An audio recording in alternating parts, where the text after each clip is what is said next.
আজকে আমি একটু ঘরের ডেজার্ট একটা আইটেম তৈরি করব। এই আইটেমের জন্য দুধ জাল দিয়ে নিচ্ছি। এখন আপনাদের সাথে শেয়ার করব আমি কি করব। তো এই তো আমার দুধ আইস আছে। একটু দুধগুলো গলে গেলেই আমি এখানে হচ্ছে যে একটু চিনি দিয়ে দিব। তারপরে চিনি দেওয়ার পরে দুধগুলো ভালো করে নেড়ে একটু ঘন করে নিব।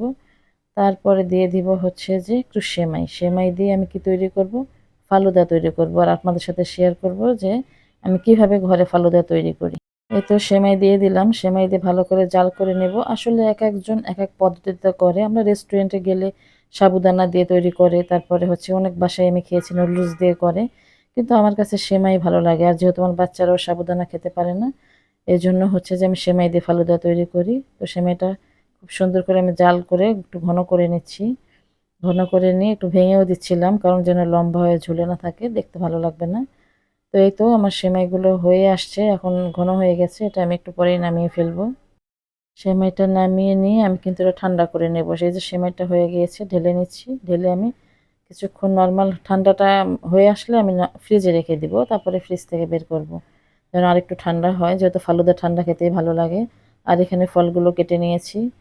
এখানে আনার, তারপরে আপেল, কলা আর রেড কালারের আঙ্গুর দেখা যাচ্ছে। এই তো দেখেন সেমাইটা সুন্দর ঠান্ডা হয়ে গেছে, যেহেতু নর্মাল ফ্রিজে রেখেছিলাম। আর নিয়েছি ভ্যানিলা আইসক্রিম, যেহেতু ফালুদার সঙ্গে ভ্যানিলা আইসক্রিম ভালো লাগে।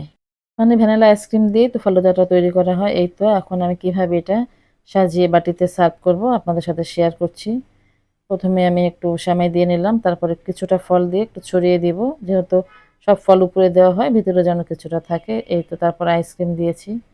আইসক্রিম দেওয়ার পরে এখানে হচ্ছে যে সবগুলো ফল একে একে দিয়ে দিব। দেখেন কত কালারফুল লাগছে। আর বিশেষ করে আনারগুলো দিলে তো অনেক সুন্দর দেখা যায়, রেড কালার আর সুন্দর। এই তো কলা দিয়ে দিব। কলাটা দিতে একটু ঝামেলা, তারপরে যাই হোক চেষ্টা করছি সুন্দর করে। আর আমি বাংলা কলা নিয়েছিলাম, বাংলা কলাগুলো মিষ্টি হয় আর ফালুদাটা মিষ্টি, তো ভালো লাগে। আইসক্রিম, সেমাই, সেমাই আমি মিডিয়াম মিষ্টি দিয়ে জাল করে নিয়েছি। এখন সব কিছু মিলে তৈরি হয়ে গেল আমার ঘরে ঘরোয়া পদ্ধতিতে মজাদার ফালুদা। তো আপনাদের কাছে ভালো লাগলে অবশ্যই আপনারা এভাবে বাসায় তৈরি করে খাবেন, দেখবেন খুব ভালো লাগবে। আসলে আমি বলছি এই ফালুদাটা খুব ভালো লাগে খেতে এভাবে তৈরি করে খেলে। তো ধন্যবাদ, কেমন লাগলো